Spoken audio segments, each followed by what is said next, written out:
ABP news ने दिल्ली के चाणक्यपुरी जैसे पॉश इलाकों में पानी की किल्लत का सच दिखाया।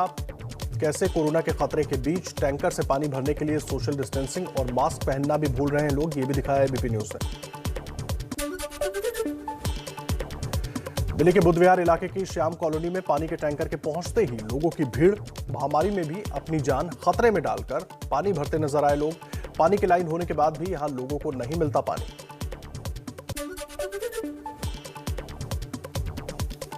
दिल्ली के पहाड़गंज के मोतिया खान इलाके के लोगों का भी आरोप, 3 महीने से नहीं मिल रहा पीने का पानी। गुस्साए लोगों ने दिल्ली जल बोर्ड मुख्यालय पर मटके फोड़कर प्रदर्शन किया, पुलिस से भी झड़प। दिल्ली में जल संकट को लेकर आप और बीजेपी में तेज होता घमासान। बीजेपी के संबित पात्रा ने सीएम केजरीवाल से पूछा, घर घर पानी पहुंचाने से किसने रोका। दिल्ली में पानी की किल्लत पर बीजेपी के हमले पर आपका जवाब, कहा संबित पात्रा गृह मंत्री अमित शाह से सवाल पूछें। चाणक्यपुरी इलाका एनडीएमसी के अधीन, न कि दिल्ली जल बोर्ड के।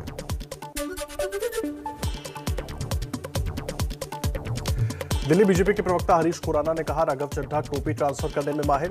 क्या केजरीवाल एनडीएमसी के सदस्य नहीं है? क्या उनकी जिम्मेदारी नहीं बनती? दिल्ली में जल संकट मुद्दे पर केजरीवाल के मंत्री सत्येंद्र जैन का दावा, बोले दिल्ली में टैंकर का अब अच्छे से हो रहा इस्तेमाल। पानी टैंकरों का समय फिक्स, आगे और बेहतर करेंगे व्यवस्था।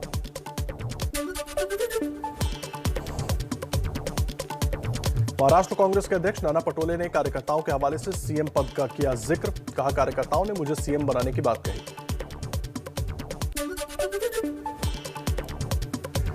महाराष्ट्र कांग्रेस के प्रदेश अध्यक्ष नाना पटोले के बयान पर सियासत शुरू। शिवसेना की नेता प्रियंका चतुर्वेदी ने कहा कि उद्धव ठाकरे की सरकार तय एजेंडे पर चल रही है, आगे कांग्रेस क्या करती है ये उनको ही तय करना है। नाना पटोले के बयान पर बीजेपी का वार। बीजेपी नेता राम कदम ने कहा, पटोले के बयान से साबित होता है कि महाराष्ट्र सरकार में सब कुछ ठीक नहीं है। शिवसेना का बीजेपी पर निशाना, सामना में लिखा, मोदी उद्धव की मुलाकात को लेकर भ्रम फैला रही है बीजेपी। 5 साल के लिए है शिवसेना का सीएम, अघाड़ी सरकार में 2.5 साल का कोई फॉर्मूला नहीं।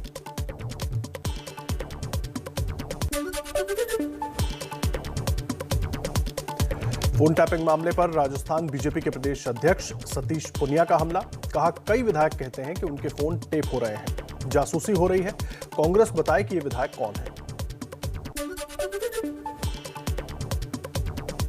राजस्थान कांग्रेस में कलह के बीच गहलोत सरकार पर पायलट खेमे के एक विधायक का संगीन आरोप। वेद प्रकाश सोलंकी बोले, कई विधायकों के किए जा रहे हैं फोन टैप।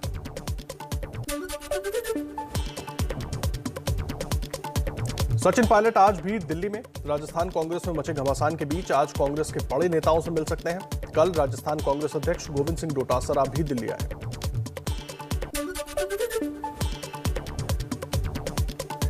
राजस्थान कांग्रेस अध्यक्ष गोविंद सिंह डोटासरा का दावा, पार्टी और पायलट में कोई दिक्कत नहीं। कल शाम राजस्थान प्रभारी अजय माकन से मिले, पूरे मामले पर विस्तार से चर्चा की बात कही। लगातार छठे दिन कोरोना के 1 लाख से कम केस, 24 घंटे में 80,800 नए मरीज, 3,303 लोगों की मौत। अब तक 25 करोड़ 31 लाख से ज्यादा लगी वैक्सीन की डोज। दिल्ली में कोरोना के नए मामलों में लगातार कमी, 24 घंटे में कुल 213 नए संक्रमित लोग मिले, 28 मरीजों की मौत। संक्रमण दर अब 0.30%। एम्स के नर्स यूनियन ने दिल्ली के सीएम केजरीवाल को चिट्ठी लिखी, एम्स के स्वास्थ्य कर्मियों के परिवार को जल्द टीका लगवाने की मांग की। यूपी के 70 जिलों में अब 300 से कम एक्टिव केस, 24 घंटे में पूरे यूपी में 524 नए कोरोना मामले आए, एक्टिव केस 9,806।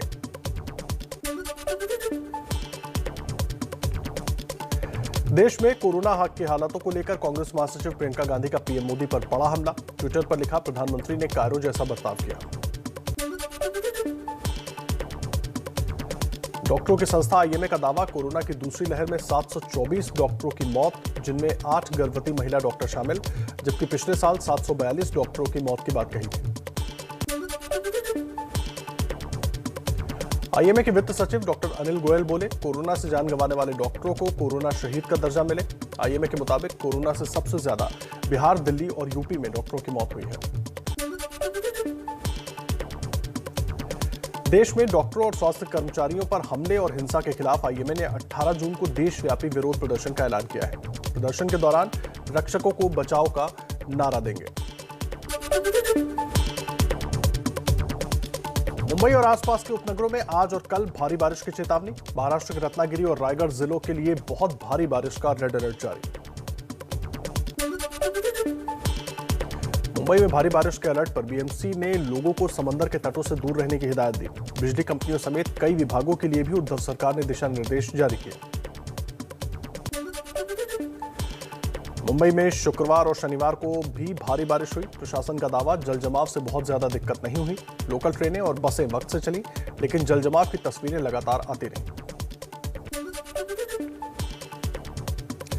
दिल्ली में सामान्य से 12 दिन पहले 15 जून को दस्तक दे सकता है मानसून। मौसम विभाग का अनुमान 2008 में भी 15 जून को दिल्ली पहुंच गया था।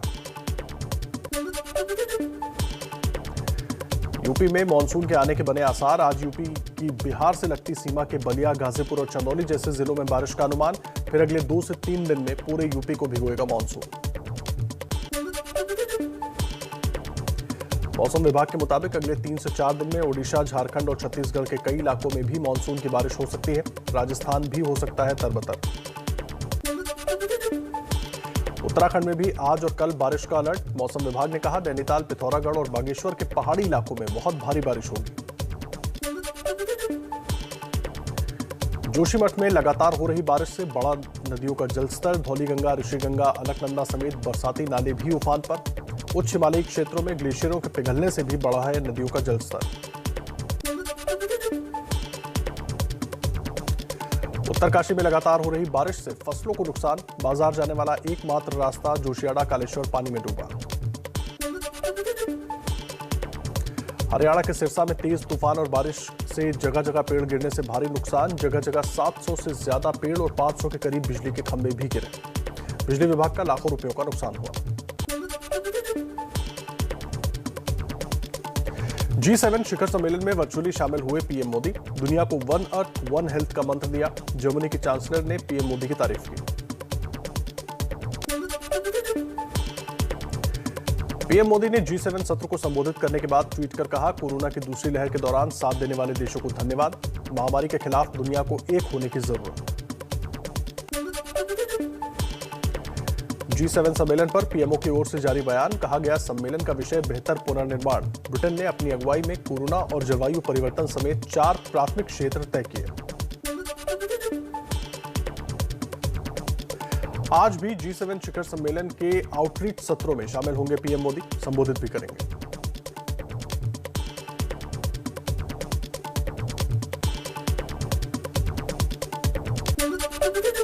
G7 बैठक में फ्रांस के राष्ट्रपति इमैनुअल मैक्रो ने देश से वैक्सीन के कच्चे माल पर बैन हटाने की मांग की। कहा, वैक्सीन बनाने वाले देशों को कच्चा माल मिले। पीएम मोदी ने भारत में वैक्सीन प्रबंधन और कॉन्टैक्ट ट्रेसिंग में डिजिटल टूल के सफल इस्तेमाल का भी जिक्र किया। स्वास्थ्य सुधार के लिए दुनिया की सामूहिक कोशिशों का समर्थन किया। WTO में वैक्सीन पेटेंट में छूट के लिए पीएम मोदी ने G7 का समर्थन मांगा। ऑस्ट्रेलिया और अन्य देशों ने इसका समर्थन किया।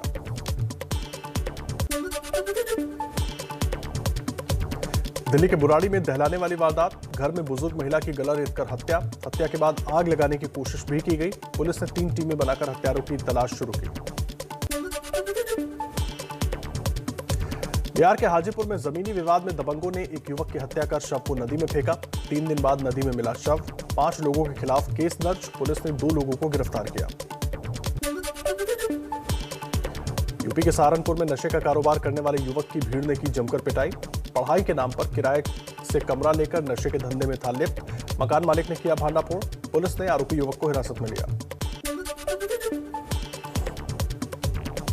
मुरैना में वन विभाग के अमले ने की फायरिंग से 45 साल के महावीर सिंह की मौत। अवैध रेत से भरे ट्रैक्टर ट्रॉली का पीछा कर रहे थे। अमले को ग्रामीणों ने रोका था। सुरक्षा के लिए वन विभाग की टीम ने चलाई थी गोली। मौत के बाद ग्रामीणों का हंगामा। गाजियाबाद में लगातार बुलेट बाइक शौकीन लड़कियां उड़ा रही हैं कानून की धज्जियां। बुलेट में नंबर प्लेट न होने के कारण पुलिस के लिए सर्च करना भी मुश्किल हो रहा है। वीडियो हो रहा है वायरल।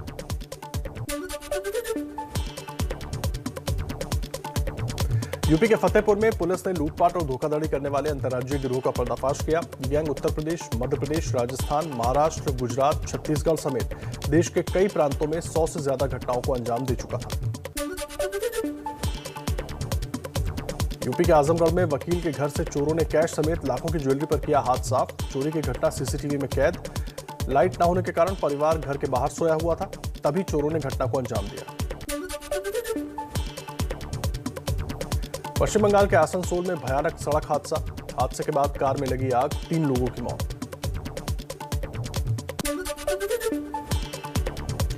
दिल्ली में 2 जून को हुई लूट के मामले में पुलिस ने 3 आरोपियों को गिरफ्तार किया। लूट में इस्तेमाल पिस्टल, मोटरसाइकिल भी बरामद।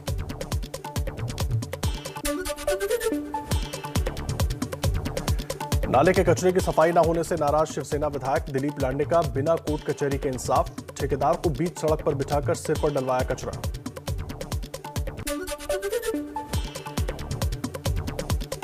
दुनिया की सबसे महंगी दवाओं में से एक जोल्गेंसमा हैदराबाद के 3 बच्चे को दी गई। अमेरिका से मंगवाई 16 करोड़ की दवा। दवा के लिए जनता समेत कई बड़ी हस्तियों ने दिया था दान। भारतीय सेना को पेंगोंग झील के लिए नई पेट्रोलिंग बोट्स की डिलीवरी मिलनी शुरू। सेना ने जनवरी में गोवा शिपयार्ड लिमिटेड और एक प्राइवेट शिपयार्ड से कुल 29 बोट लेने का सौदा किया था। अयोध्या में श्री राम जन्मभूमि मंदिर निर्माण समिति की आज से 2 दिन की बैठक। राम जन्मभूमि तीर्थ क्षेत्र ट्रस्ट के सदस्य भी बैठक में शामिल होंगे। मंदिर निर्माण स्थल का निरीक्षण भी होगा। जीएसटी काउंसिल की बैठक में फैसला, ब्लैक फंगस की दवा पर नहीं लगेगा कोई टैक्स। रेमडेसिविर पर टैक्स में 7% की छूट मिली। कोरोना वैक्सीन की कीमत में कोई बदलाव नहीं। जीएसटी काउंसिल की बैठक में sanitizer, oximeter, oxygen concentrator, ventilator, thermometer और कोविड टेस्टिंग किट से भी टैक्स 7% घटाया जाएगा। एम्बुलेंस पर जीएसटी अब 28% के बजाय 12% लगेगी। जीएसटी काउंसिल की बैठक के बाद दिल्ली के डिप्टी सीएम मनीष सिसोदिया बोले, जरूरी मेडिकल सामानों से टैक्स न हटाने का फैसला जनता के लिए दुर्भाग्यपूर्ण। बीजेपी शासित राज्यों में छूट के खिलाफ।